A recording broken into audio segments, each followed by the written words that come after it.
নমস্কার বন্ধুরা, আজকে আমি তোমাদের একটা লটকন বানানো দেখাবো। তো তার জন্য আমি যে কাপড়টা নিয়েছি এটার মাপ হচ্ছে 3/3 ইঞ্চ। তো কাপড়টাকে আমি ঠিক এরকমভাবে ভাঁজ করে সেলাই দিয়ে নেব, মানে ত্রিকোণ আকৃতির ভাঁজটা করে নিয়েছি, ত্রিকোণা টাইপের।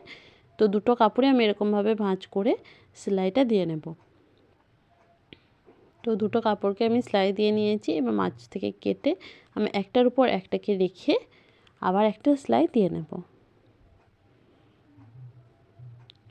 তো এরপর বাড়তি যে অংশটা আছে কাপড়ে সেটাকে আমি কেটে নিচ্ছি।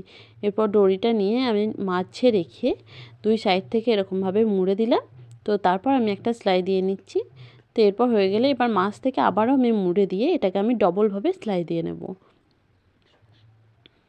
লটকনটা কেমন হয়েছে তোমরা কিন্তু অবশ্যই আমায় জানিও। তো এটাকে আমি ডবলভাবে সেলাই দিয়ে নেওয়ার পর কেটে নিচ্ছি।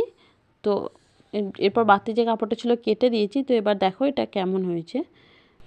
তো এটা আমার বানানো কমপ্লিট। অবশ্যই তোমরা আমায় জানিও এই লটকনটাকে বানানো কেমন হয়েছে।